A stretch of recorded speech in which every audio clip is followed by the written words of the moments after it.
Stell dir vor, jeden Tag aufzuwachen ohne Kontrolle über dein eigenes Leben. Du bist Eigentum einer anderen Person. Dein Körper gehört dir nicht. Deine Zeit gehört dir nicht. Du wirst geschlagen, gedemütigt, verstümmelt. Stell dir jetzt vor, dass dieser Mann, dieser Sklave, einer der größten Philosophen der Geschichte werden würde. Seine Worte würden 2000 Jahre später von Kaisern, Generälen, Präsidenten und Milliardären studiert werden. Und die mächtigste Lektion, die er uns hinterlassen hat? Dass du, genau jetzt, während du dies im Komfort deines Hauses anschaust, wahrscheinlich weniger frei bist, als er es als Sklave war. Bleib bis zum Ende, denn ich werde die 3 Techniken von ihm enthüllen, die die Art und Weise, wie du auf Probleme reagierst, völlig verändern werden. Und wenn du nur eine dieser Techniken heute anwendest, wird dein Leben nie mehr dasselbe sein.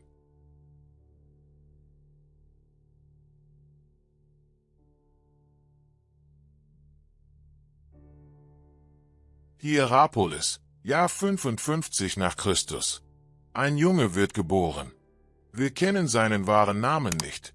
Epiktet bedeutet wörtlich der Erworbene, also Sklave. Dieser Junge wurde aus Phrygien, der heutigen Türkei, gerissen und als Ware nach Rom gebracht.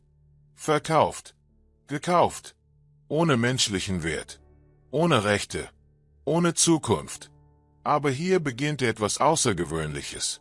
Epiktet hatte das Glück, wenn man es so nennen kann, von Epaphroditos gekauft zu werden, einem Freigelassenen, der für Kaiser Nero arbeitete. Und Epaphroditos hatte ein ungewöhnliches Hobby, Philosophie. Er erlaubte Epiktet, an den Vorlesungen von Musonius Rufus teilzunehmen, einem der größten stoischen Philosophen jener Zeit. Und hier ändert sich alles.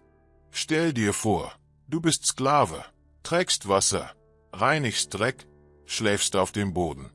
Und dann hörst du zum ersten Mal, es gibt Dinge, die unter unserer Kontrolle stehen, und Dinge, die es nicht sind. Was unter unserer Kontrolle steht, sind unsere Meinungen, Bestrebungen, Wünsche und Abneigungen.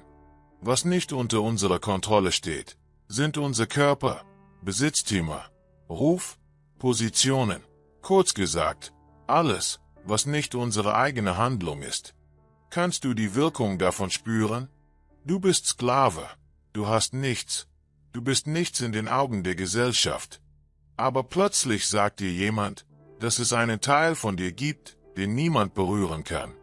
Deinen Geist, deine Gedanken, deine inneren Entscheidungen. Das gehört dir und nur dir. Das war der Funke, der Epiktets innere Revolution entzündete. Aber das Leben machte es ihm nicht leicht. Es gibt eine Geschichte, nicht vollständig bestätigt, aber weithin berichtet, dass sein Herr Epaphroditos absichtlich Epiktets Bein gebrochen haben soll. Einige sagen aus Grausamkeit, andere, dass es während einer Folter war. Was wir wissen, ist, dass Epiktet für den Rest seines Lebens hinkte. Und weißt du, wie seine Reaktion war? Berichten zufolge sagte er ruhig, während sein Bein gebrochen wurde: Du wirst mein Bein brechen. Und als das Bein schließlich brach, sagte er einfach: Ich habe dir gesagt, dass du es brechen würdest. Denk eine Sekunde darüber nach. Die meisten von uns sind völlig aufgebracht, wenn jemand uns im Verkehr schneidet, wenn unsere Lieferbestellung falsch ankommt, wenn jemand nicht auf unsere Nachricht antwortet. Dieser Mann hatte sein Bein absichtlich gebrochen und reagierte mit der gleichen Ruhe wie jemand, der den Regen fallen sieht. Warum? Weil er bereits das grundlegende Prinzip des Stoizismus verinnerlicht hatte. Es ist nicht das, was dir passiert, was zählt, sondern wie du wählst, das zu interpretieren und darauf zu reagieren, was passiert. Schließlich wurde Epiktet freigelassen. Er war ungefähr 40 Jahre alt. Und hier kommt der Plot-Twist: Der Mann, der Jahrzehnte als Sklave verbracht hatte, der alle Gründe der Welt hatte, verbittert, rachsüchtig und aufgebracht zu sein, entschied sich, den Rest seines Lebens dem Lehren zu widmen. Er eröffnete eine Schule für Philosophie in Nikopolis, Griechenland, und Menschen aus allen Teilen des römischen Reiches reisten, um ihn zu hören. Unter seinen Schülern war ein junger Mann, der akribische Notizen seiner Lehre machte, Arrian.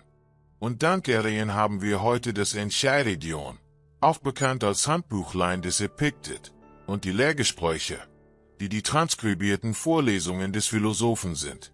Kommen wir nun zum Herzen von Epiktets Philosophie, denn hier werden die Dinge praktisch und transformativ. Das erste und mächtigste Konzept ist die Dichotomie der Kontrolle.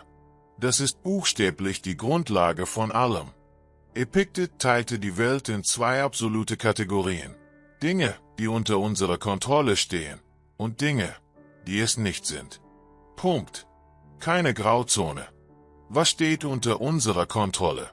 Nur unsere Entscheidungen, unsere Urteile, unsere Wünsche, unsere Abneigungen, unsere Meinungen und unsere freiwilligen Handlungen. Das ist es. Nur das. Alles andere, absolut alles, liegt außerhalb unserer Kontrolle. Dein Körper, er gehört nicht vollständig dir. Er kann erkranken, altern, verletzt werden. Dein Ruf hängt von anderen ab. Dein Geld kann gestohlen, verloren, entwertet werden. Deine Beziehungen, die andere Person hat freien Willen. Das Wetter, offensichtlich. Der Verkehr, offensichtlich. Die Politik, offensichtlich. Die Wirtschaft, offensichtlich.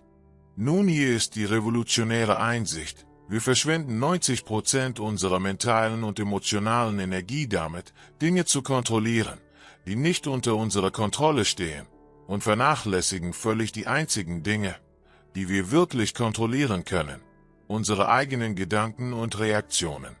Das ist die Quelle allen unnötigen Leidens. Du bist gestresst wegen des Verkehrs? Der Verkehr steht nicht unter deiner Kontrolle. Deine Wahl, wie du auf den Verkehr reagierst, schon. Du bist ängstlich darüber, was die Leute von dir denken werden. Ihre Meinung steht nicht unter deiner Kontrolle. Deine Entscheidung, die bestmögliche Arbeit zu leisten, schon. Epiktet sagte, die Menschen werden nicht von den Dingen gestört, sondern von den Meinungen, die sie über sie haben. Ins klare Deutsch übersetzt: Es ist nicht das Ereignis, das dich ängstlich, wütend oder deprimiert macht. Es ist eine Interpretation des Ereignisses. Und die Interpretation, im Gegensatz zum Ereignis, steht unter deiner Kontrolle. Ich gebe dir ein brutales und reales Beispiel. Stell dir vor, du wurdest heute vom Job gefeuert. Ereignis, Entlassung. Außerhalb deiner Kontrolle jetzt. Aber die Interpretation? Völlig unter deiner Kontrolle. Interpretation A: Mein Leben ist vorbei. Ich bin ein Versager. Ich werde nie etwas erreichen. Interpretation B: Das ist eine Gelegenheit, meine Karriere neu zu bewerten. Vielleicht war dieser Job sowieso nicht ideal. Jetzt habe ich Zeit, etwas Besseres zu suchen. Gleiches Ereignis, völlig unterschiedliche emotionale Realitäten. Das zweite fundamentale Konzept ist Amor Fati, was Liebe zum Schicksal bedeutet. Achtung, das ist nicht toxischer Optimismus oder passive Resignation. Es ist etwas viel Tieferes und Mächtigeres. Epiktet lehrte, dass wir nicht nur akzeptieren sollten, was passiert, sondern es vollständig umarmen, sogar lieben sollten. Warum? Weil alles, was geschieht, innerhalb der natürlichen Ordnung des Universums notwendig ist. Gegen das zu kämpfen, was bereits geschehen ist, bedeutet gegen die Realität zu kämpfen. Und gegen die Realität zu kämpfen ist die Definition von Leiden. Er sagte, verlange nicht, dass die Dinge so geschehen, wie du willst. Wünsche dir, dass sie geschehen, wie sie geschehen, und du wirst glücklich sein. Das klingt passiv, ist es aber nicht. Es ist der Unterschied zwischen einem Blatt, das vom Wind getragen wird, und einem Surfer, der die Welle nutzt. Du kontrollierst die Welle nicht, aber du kontrollierst, wie du auf ihr surfst. Der Stoiker bleibt nicht untätig und akzeptiert alles. Er handelt mit all seiner Kraft und Weisheit in den Dingen, die er kontrollieren kann, und akzeptiert mit Gelassenheit das Ergebnis, was auch immer es sein mag. Denk an Hochleistungssportler. Sie trainieren wahnsinnig hart, geben alles. Aber am Tag des Wettkampfs, nachdem sie alles getan haben, was sie konnten, lassen sie das Ergebnis los. Weil das endgültige Ergebnis von 1000 Variablen außerhalb der Kontrolle abhängt. Der Gegner, das Wetter, der Schiedsrichter, eine zufällige Verletzung. Nach dem Besten zu leiden, was man geben konnte, ist Energieverschwendung.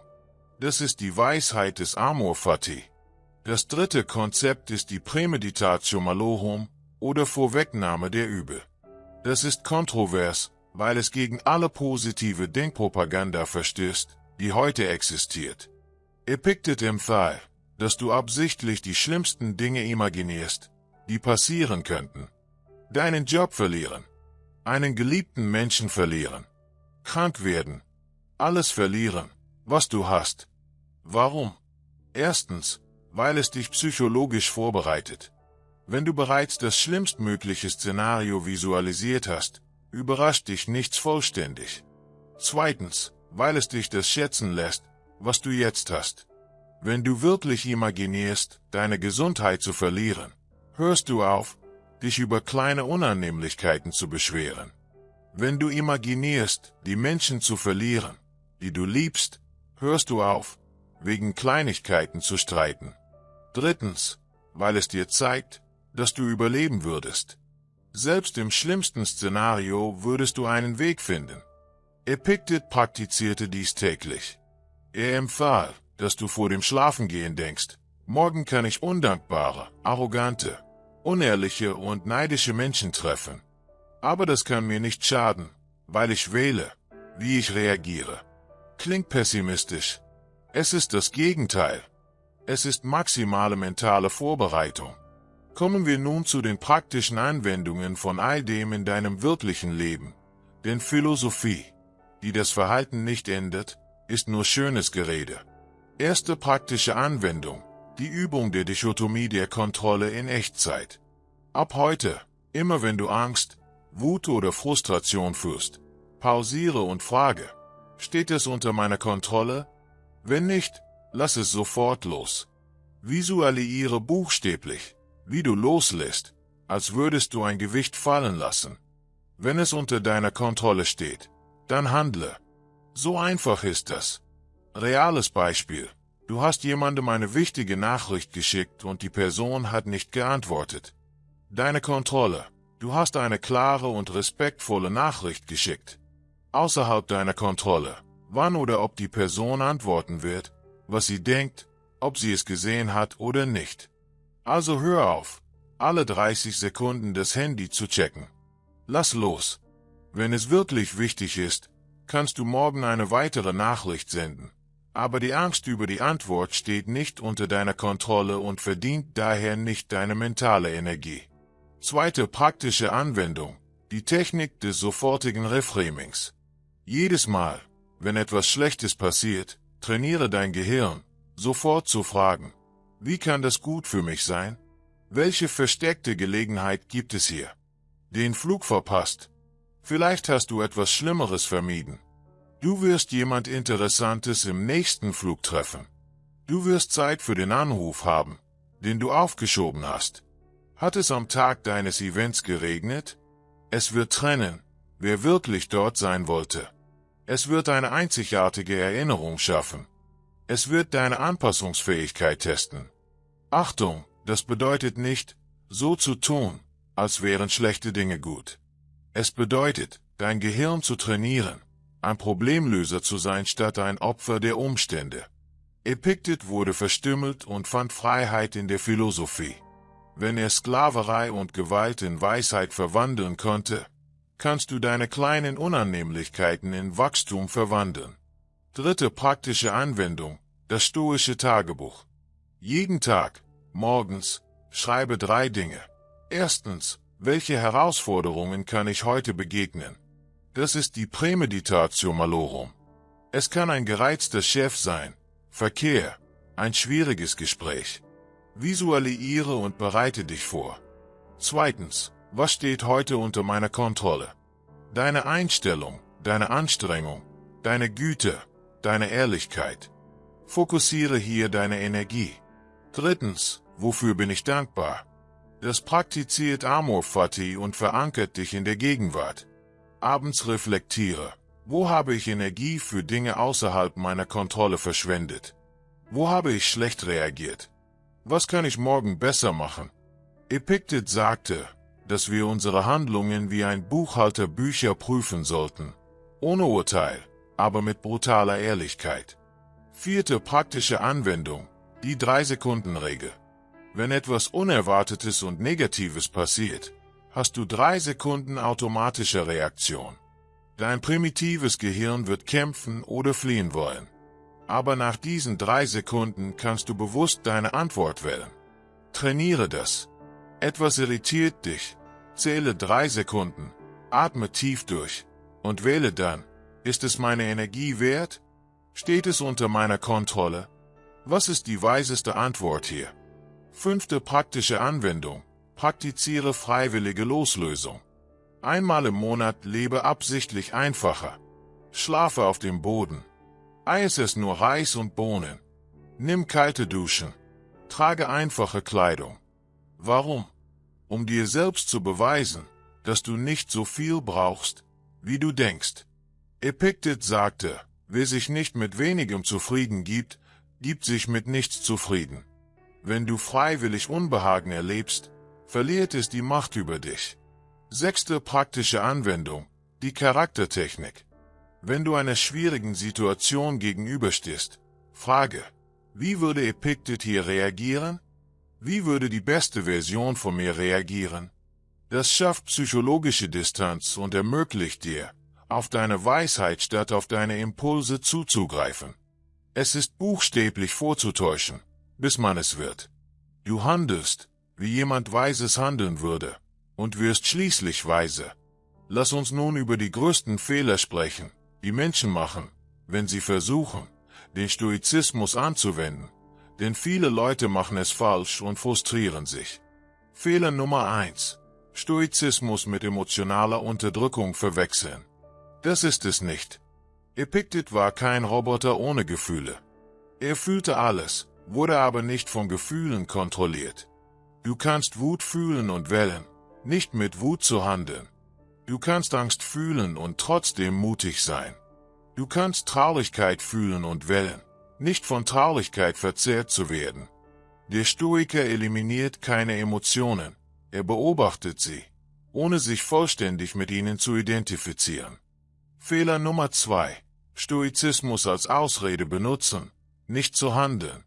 Manche Leute sagen, es steht außerhalb meiner Kontrolle als Form von Prokrastination oder Feigheit. Nein, Stoizismus ist intensiv aktiv in den Dingen, die unter deiner Kontrolle stehen. Wenn du mehr studieren, besser arbeiten, freundlicher sein, stärker trainieren kannst, dann tu das. Das Ergebnis loszulassen bedeutet nicht dein Bestes zu geben. Fehler Nummer 3. Zu denken, dass Stoizismus bedeutet, sich um nichts zu kümmern. Epiktet kümmerte sich zutiefst um Tugend, um Lehren, um gut zu leben. Der Stoiker ist nicht gleichgültig, er ist bevorzugt gleichgültig. Das heißt, er hat Präferenzen, natürlich bevorzugt er Gesundheit vor Krankheit, Reichtum vor Armut, aber er hängt nicht von diesen Präferenzen für seinen inneren Frieden ab. Wenn Gesundheit kommt, großartig. Wenn Krankheit kommt, okay, ich werde damit umgehen. Aber meine Gelassenheit hängt nicht vom Ergebnis ab.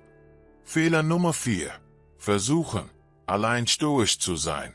Epiktet hatte eine Gemeinschaft von Lernenden. Musonius Rufus war sein Lehrer. Er lehrte später andere. Stoizismus wird in der Gemeinschaft gestärkt. Finde Menschen, die dies auch studieren. Teile deine Kämpfe, deine Erfolge. Philosophie ist kein Einzelsport. Kommen wir nun zu den wirkungsvollsten Geschichten und Lehren von Epiktet, die du kennen musst. Er hatte eine brutale und direkte Art zu lehren, ohne Schnörkel. Als ein Schüler kam und sich beschwerte, dass sein Vater ihn nicht liebte, antwortete Epiktet: Und was willst du, dass ich dagegen tue? Steht dein Vater unter deiner Kontrolle? Nein. Also hör auf, Energie zu verschwenden, dir zu wünschen, dass er anders wäre. Was steht unter deiner Kontrolle? ein guter Sohn zu sein, unabhängig von seinem Verhalten. Als Epiktet gefragt wurde, wie sie mit dem Tod eines geliebten Menschen umgehen sollten, sagte er etwas, das hart klingt, aber zutiefst befreiend ist. Wenn du dein Kind küsst, erinnere dich daran, dass es sterblich ist. Das ist nicht morbid, es ist realistisch. Nichts ist dauerhaft. Alles, was wir lieben, wird eines Tages gehen oder wir werden gehen. Dieses Bewusstsein sollte uns nicht vor Angst lähmen, es sollte uns jeden gegenwärtigen Moment schätzen lassen. Er erzählte die Geschichte eines Mannes, der litt, weil er seine Lieblingslampe verloren hatte. Epiktet sagte, kauf morgen ein besseres Schloss. Der Mann protestierte, aber ich liebte diese Lampe. Epiktet antwortete, du hast eine Lampe mehr geliebt als deinen eigenen Seelenfrieden? Du hast einem Objekt die Macht gegeben, deine Gelassenheit zu zerstören? Brutale Lektion. Gib äußeren Dingen nicht die Macht, deinen inneren Zustand zu kontrollieren. Über Reichtum war Epiktet klar. Reich zu sein bedeutet nicht, viel zu haben, sondern wenig zu brauchen. Er kannte Männer mit Palästen, die Sklaven ihres Besitzes waren, immer in Angst vor dem Verlust, immer mehr wollend, nie zufrieden. Und der nur eine Decke und eine Schale hatte, war frei. Der wahre Reichtum ist innere Selbstgenügsamkeit. Über Beziehungen lehrte Epiktet, klammere dich nicht an Menschen, als wären sie dein Eigentum. Liebe sie, schätze sie, aber verstehe, dass sie einen eigenen Willen haben und dass alles vorübergehend ist. Diese Loslösung vermindert die Liebe nicht, tatsächlich reinigt sie sie. Du liebst die Person für das, was sie ist, nicht für das, was sie dir gibt oder wie sehr sie deine Bedürfnisse erfüllt. Eine der mächtigsten Lehren von Epiktet ist über soziale Rollen. Er sagte, du bist ein Schauspieler in einem Stück. Der Dramatiker wählt die Rolle. Deine einzige Verantwortung ist, sie gut zu spielen. Wenn sie dir die Rolle eines Bettlers gegeben haben, sei der beste Bettler.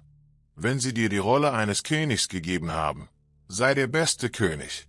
Wenn sie dir die Rolle einer Person mit Behinderung, einer armen Person, einer unbekannten Person gegeben haben, egal, spiele diese Rolle mit Exzellenz. Du kontrollierst nicht die Rolle, die du im Leben bekommen hast, aber du kontrollierst absolut die Qualität deiner Darstellung. Das ist unglaublich befreiend, weil es jeden Vergleich und Neid wegnimmt. Du brauchst nicht die Rolle einer anderen Person zu haben. Du brauchst kein Milliardär, berühmt oder irgendetwas anderes zu sein. Du musst nur in der Rolle, die du hast, exzellent sein. Wenn du Vater bist, sei ein außergewöhnlicher Vater. Wenn du Student bist, sei ein außergewöhnlicher Student. Wenn du Reinigungskraft bist, sei die bestmögliche Reinigungskraft. Exzellenz hängt nicht vom Status der Rolle ab, sie hängt von deiner Hingabe ab, sie darzustellen. Über Bildung und Lernen war Epiktet gnadenlos. Er sagte zu seinen Schülern, ihr seid nicht hierher gekommen, um schöne Theorien zu lernen, ihr seid hierher gekommen, um operiert zu werden. Philosophie ist Chirurgie der Seele. Es wird wehtun. Es wird unbequem sein. Ihr werdet faule Überzeugungen, infizierte Gewohnheiten, krebsartige Illusionen herausschneiden müssen. Aber ihr werdet geheilt herauskommen. Viele Schüler kamen in Erwartung angenehmer Gespräche und gingen konfrontiert mit ihrer Feigheit, ihrer Faulheit, ihren Ausreden. Das ist wahre Bildung. Er hatte besondere Verachtung für Menschen, die Philosophie nur studierten, um auf Partys intelligent zu wirken.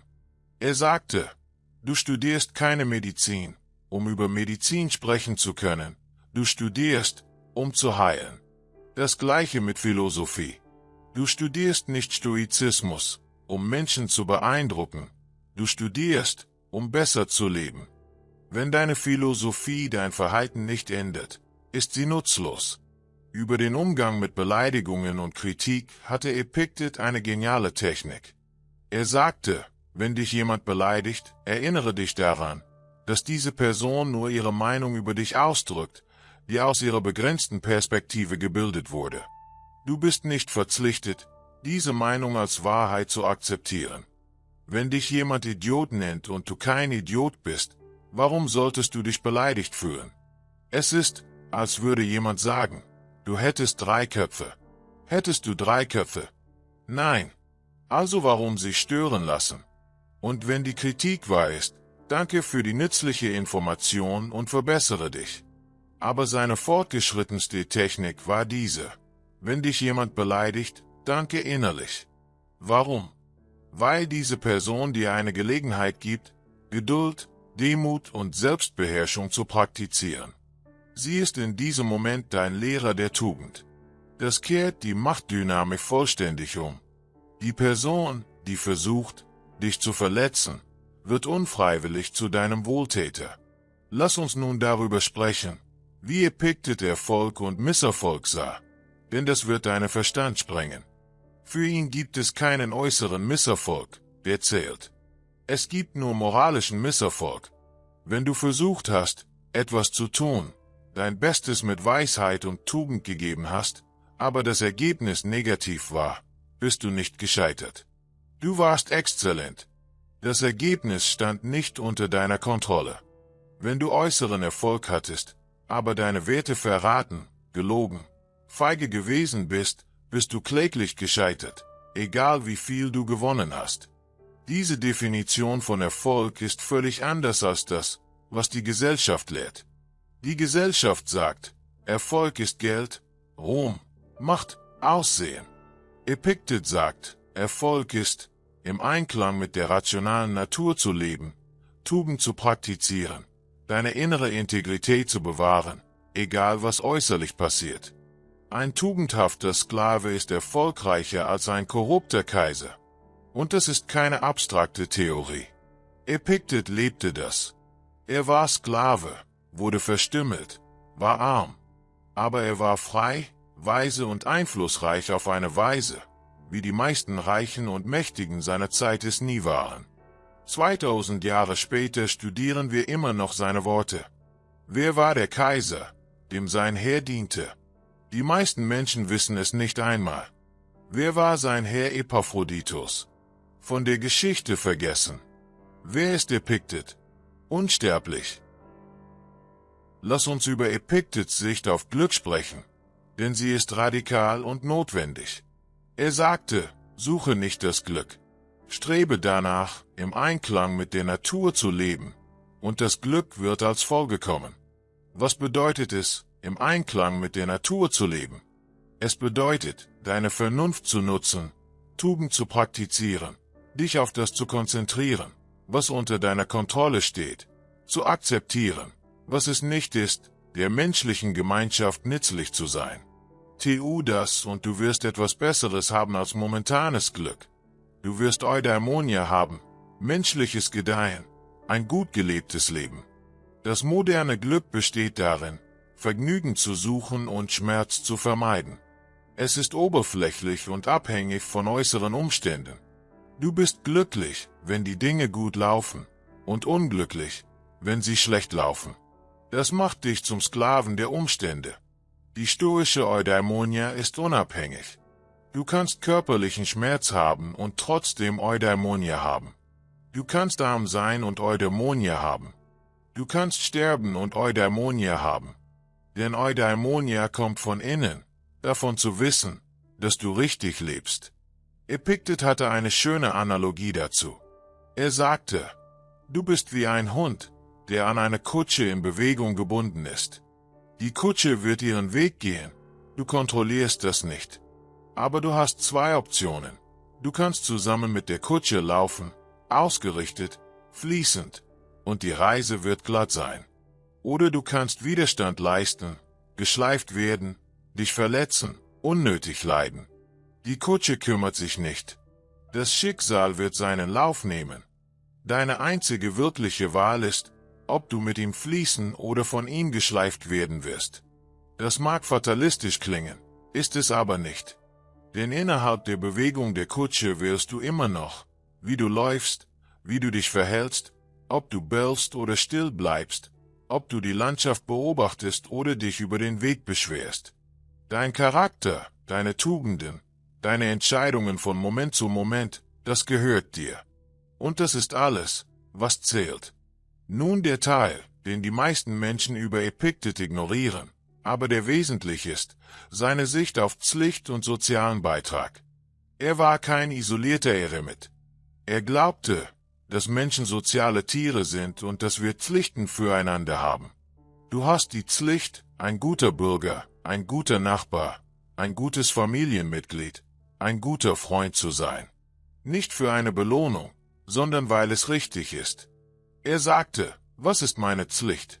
Niemandem zu schaden, zu helfen, wenn möglich, ehrlich zu sein, gerecht zu sein, freundlich zu sein, nicht kompliziert, aber immens schwierig, konsequent zu tun. Die meisten Menschen wollen große Dinge tun, die Welt verändern, Helden sein. Epiktet sagte, beginne damit, die kleinen Dinge richtig zu machen. Behandle die Person vor dir gut. Sei ehrlich in der kleinen Transaktion. Kontrolliere dein Temperament im kleinen Konflikt. Große Tugenden werden aus kleinen Handlungen aufgebaut, die täglich wiederholt werden. Über Ehrgeiz hatte Epiktet eine ausgewogene Sicht. Er war nicht gegen Ehrgeiz, er war gegen ungezügelten Ehrgeiz, der Tugend opfert.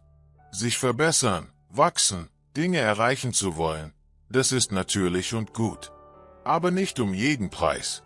Wenn dein Ehrgeiz erfordert, dass du lügst, betrügst, anderen schadest, ist es das nicht wert. Besser ein Mann von Charakter zu sein, der äußerlich gescheitert ist, als ein Mann von äußerem Erfolg, der innerlich gescheitert ist. Eine der letzten mächtigsten Lehren von Epiktet ist über den Tod. Er praktizierte Memento Mori. Erinnere dich daran, dass du sterben wirst, täglich. Jeden Morgen erinnerte er sich selbst und die Schüler. Heute könnte dein letzter Tag sein. Lässt dich das schlecht leben? Nein, es lässt dich intensiv leben. Es lässt dich aufhören zu prokrastinieren. Es lässt dich Menschen wertschätzen. Es lässt dich auf das konzentrieren, was zählt. Es lässt dich kleine Streitigkeiten und Groll fallen lassen. Es lässt dich mit Dringlichkeit und Dankbarkeit leben. Epiktet starb um das Jahr 135 nach Christus, ungefähr mit 80 Jahren, ein beeindruckendes Alter für die damalige Zeit. Er verbrachte seine letzten Jahre mit Lehren, Schreiben durch Erien und lebte so einfach, wie er es immer getan hatte.